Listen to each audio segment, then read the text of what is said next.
Breaking news, global temperatures have risen to staggering new heights, reaching a record high of 48 degrees Celsius.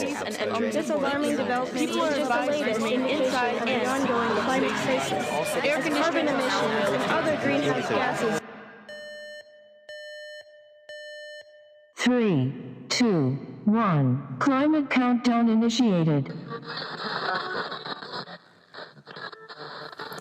Imagine you step out of your house in the middle of summer. Your street has no trees. It's nearly 40 degrees Celsius, and in a matter of seconds, you're roasting. But you have to walk to your friend's house. Within the first block, you feel as though you ran a marathon, and you're wishing for even a small sliver of shade. But there's no trees. The air is hot, and you can smell burning trash on the road. You cross the street, and finally there's some trees. The temperature drops by 20 degrees Celsius almost instantly. You breathe a sigh of relief, noticing that the air here also seems cleaner. Because it is, and it's all thanks to trees. Urban trees are essential to mitigating climate change, and that's what we're going to learn about today. I'm your host Fraser, and you're listening to the Climate Countdown, the podcast where we talk about our journey to a sustainable future. Let's get started. Before we jump into our discussion about the importance of urban trees, let's talk to my friend Teva to find out what she does on a regular basis to be sustainable or help fight climate change.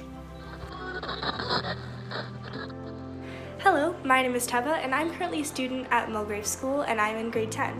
To me, I consider myself an environmental advocate, and I love to implement sustainable tactics in my life that turn into habits and kind of develop my way of being a sustainable entity on this earth.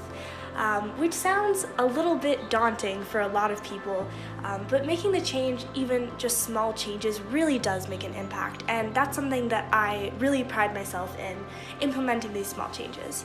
So as an example of a couple of changes that I've made in my life that create a more sustainable way of living for me is, first on, buying things secondhand. I would say that 90% of my closet right now is currently secondhand, either from thrift shops, garage sales, hand-me-downs, or clothing swaps. I really enjoy getting clothes secondhand, and it's definitely one of those things that makes me feel a lot better about my choices. Fast fashion is something that I was interested in from quite a young age and really drove this change in my life. And I'm really glad that this is something that I'm really passionate about and interested in, because honestly, the pieces that I have are just so much more meaningful when you find it in a thrift shop, and it just makes me so happy and brings me so much joy to get things secondhand and know that not only am I supporting the planet, supporting sustainable retailers, but also supporting the people in my community and the thrift shops that I love and the people that work there. So that's one of the things that really I've been able to make a change in my life. Additionally, I'm an advocate in my community for a sustainable future.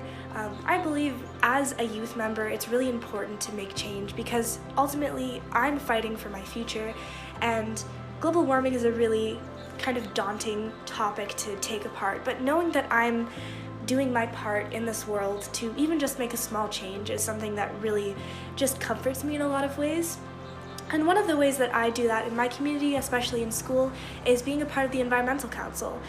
Through being a part of the Environmental Council, I've been able to set up a lot of events, being a part of some habitat restoration opportunities, and start some initiatives such as creating a bee hive in my garden, or creating a veggie garden, helping with waste separation and organization, and in general just ensuring that our school is taking all the steps that we can be to being the most sustainable and environmentally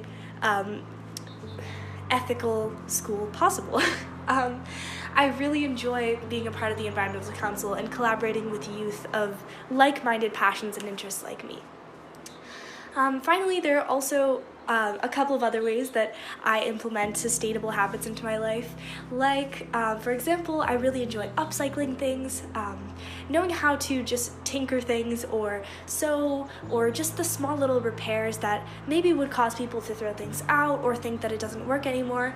To me, is something that I really pride myself in because, sometimes you'll think, oh boy, like, wow, what a crazy break in this chair, and some people would just throw it away. And for me, I'll kind of find a way to like tinker it, maybe make it look cool with some cool paints or something, and that's something that I also really enjoy instead of throwing it out. Also, I like to donate things to thrift shops, as I mentioned earlier, not only purchasing things, but also ensuring that the cycle of my clothes and things that don't fit me anymore or that I can't find people to give it to within my own community, I can donate to a thrift shop that I know and love.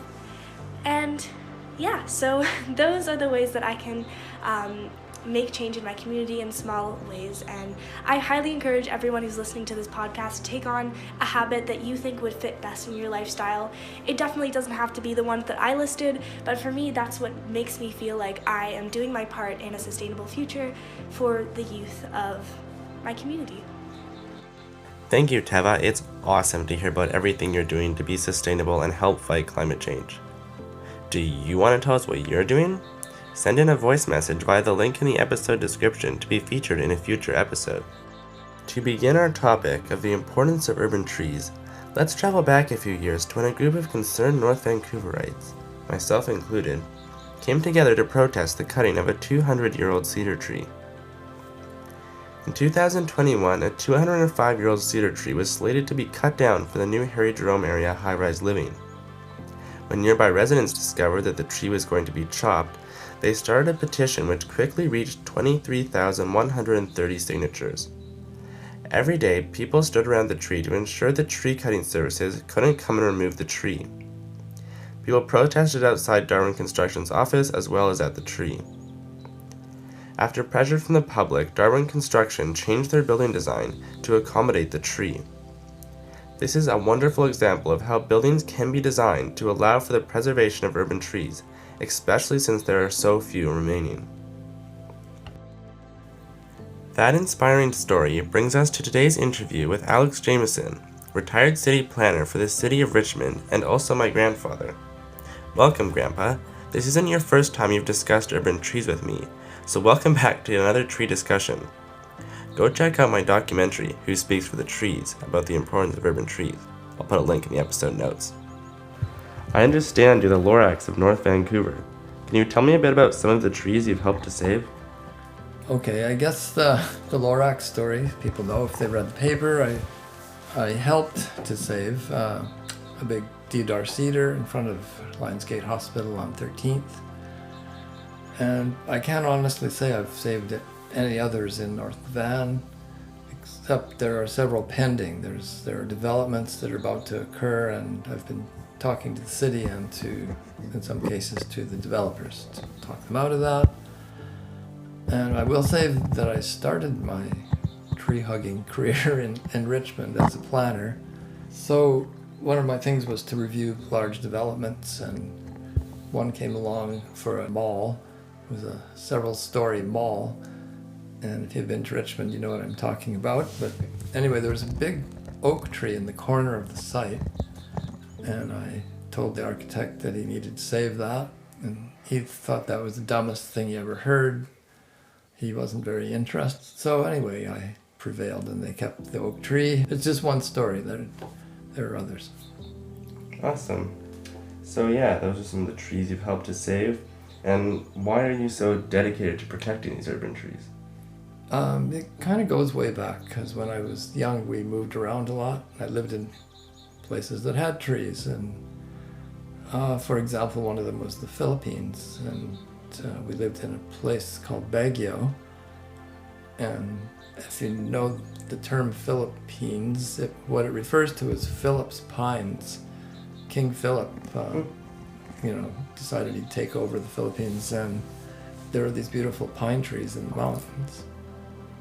So that was how the name Philippines came about. So I lived in the mountains for about a year and a half as a kid, and one of my friends took me for a hike down the mountain through all the trees, and it was quite beautiful.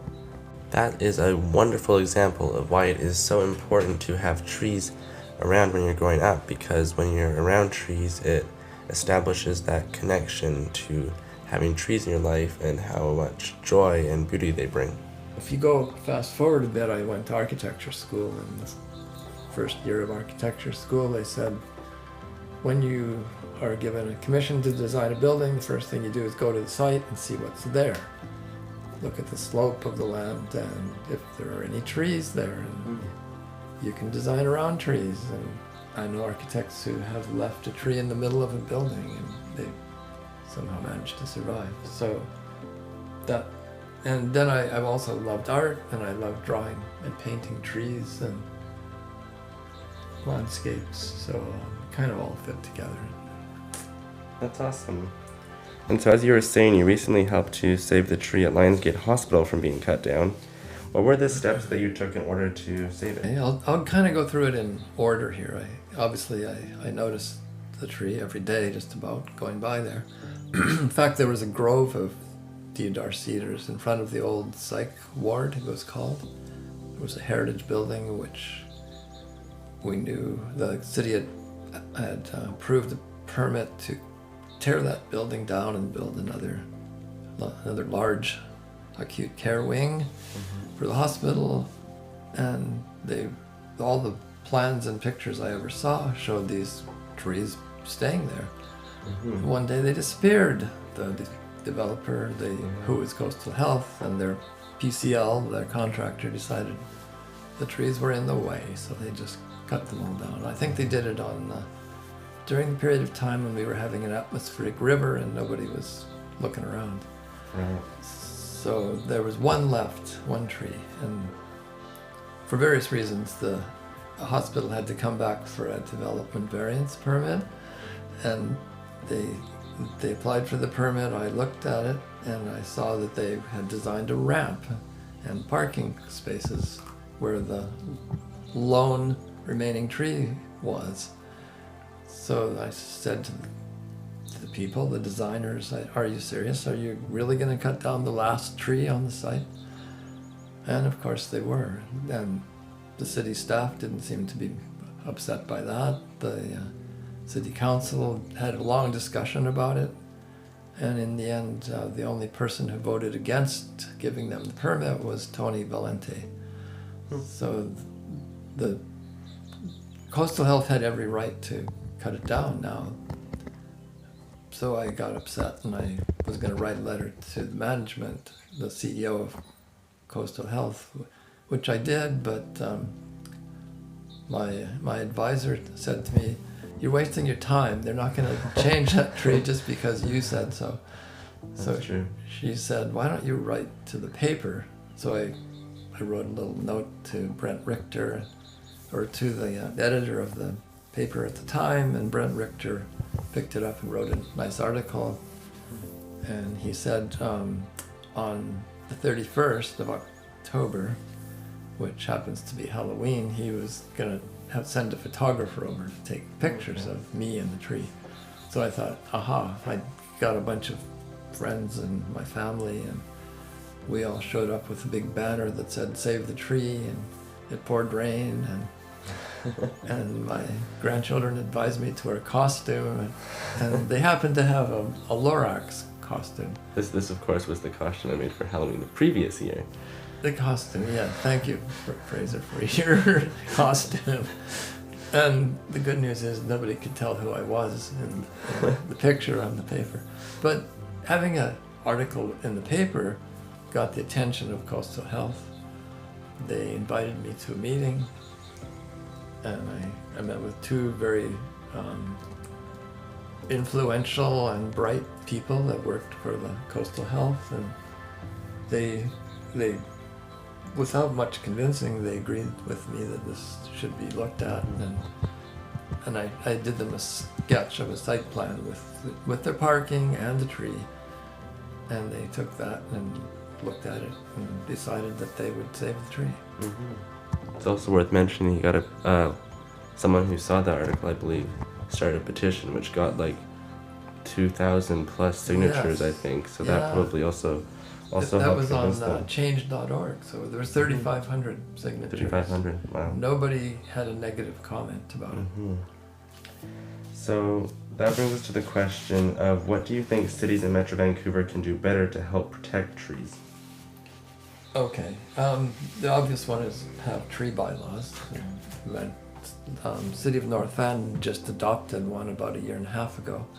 But that's kind of obvious. And the other one is that the latest fad in planning is to do what they call an urban forestry study and have a policy. And I think that's all well and good, but they need, what I think is even more important, is to have staff who understand site planning, and they know they've been given the authority and even the mandate to protect trees. That yes, you need buildings and parking and all the other stuff that goes with it, but the first thing you should do is go to the site and look at the trees.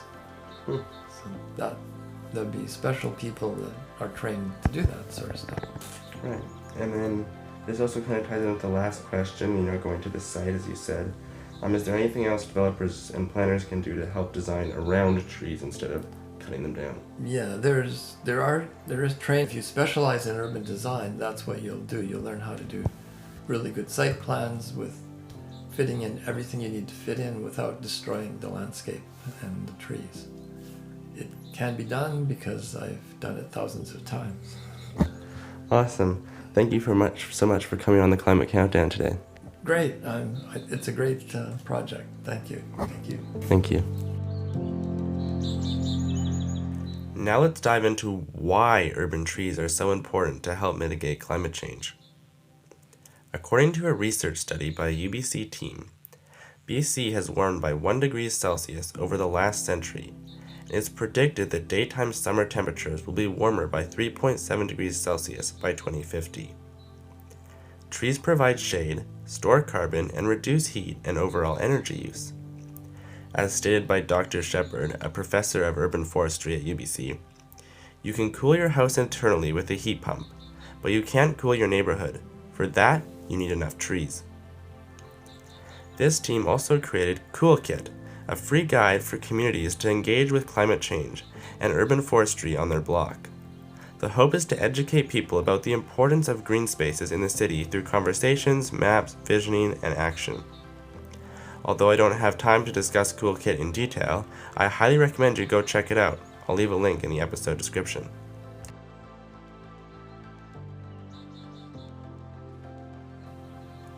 These ideas are supported in German scientist Peter Wohlleben, and I have no idea if I'm pronouncing that right, book, The Power of Trees: How Ancient Forests Can Save Us If We Let Them.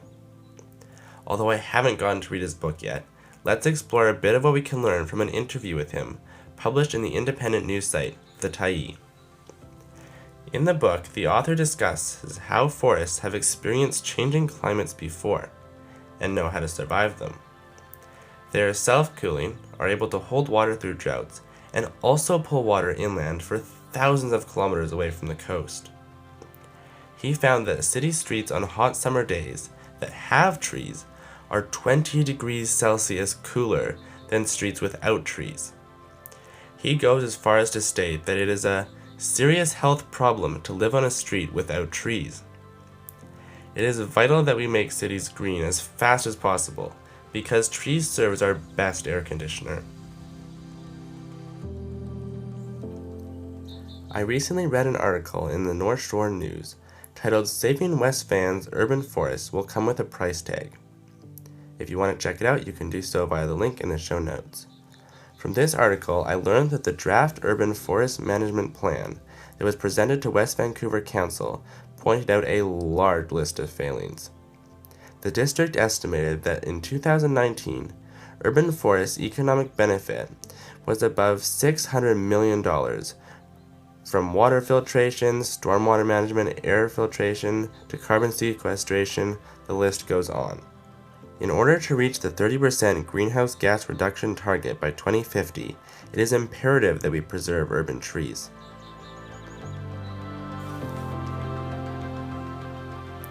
Protecting urban forests is an easy way to help mitigate climate change. Urban forests also provide space for wildlife and biodiversity, create more appealing places to live and work, increase mental health, reduce noise pollution, and of course store carbon. From what I've learned in the making of this episode, protecting urban forests is one of the best ways cities can help mitigate climate change and create a more beautiful and healthy place to live in the process. From carbon storage to biodiversity to temperature regulation, trees play a vital role in our ecosystem, and protecting them is essential to slow down and hopefully fully halt the climate countdown.